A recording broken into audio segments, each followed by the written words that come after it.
Good morning guys. So meron tayong invento, invento. So yung printer natin ay Epson Circular 6330. So sublimation po 'yan. So ito siya, kasalukuyan nagpe-print. At dahil sa nahirapan kami mag-roll ng kanyang printout, so gumawa tayo ng paraan.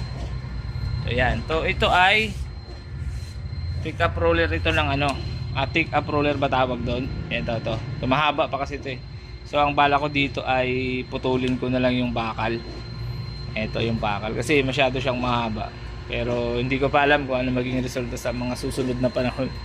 So yun, niusot ko dun sa ilalim. So ayan, sumasabay na siya. Di ba? Hindi na mahirap mano-mano mag-ikot ng printout. Di ba? Sabay siya Ish! Sabay. Okay. So galing ito sa tarpaulin. Yung dito. So dito sa Epson sa crayons ko. So dito tinanggalan ko siya, yan So alam mo naman, pag ang Pinoy nahirapan, nakakaisip ng paraan. So yan naman. So mahaba siya kasi 6 feet siya Ayan. So nung una, pumupula ito. Ayun ang problema niya, pumupula. So nag-concern ako sa technician. Luwagan lang daw pala ito. So kapitan mo to, ikutin mo to. Mas madali. Pag naluwagan mo to, medyo luluwag siya. So nung niluwagan ko na, ang nangyari, nawala na yung pula.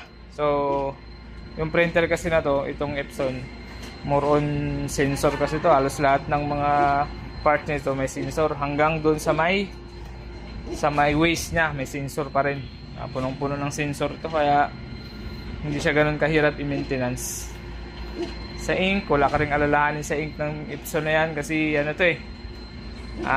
lahat may sensor din. Pag paubos ng ink niya, hindi na siya mag-print.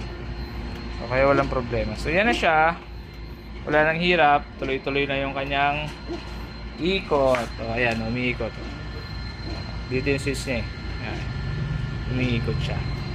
Yun lang, baka may mga ganyan din kayo sa makina nyo, pwede nyo pakinabangan. Sheesh!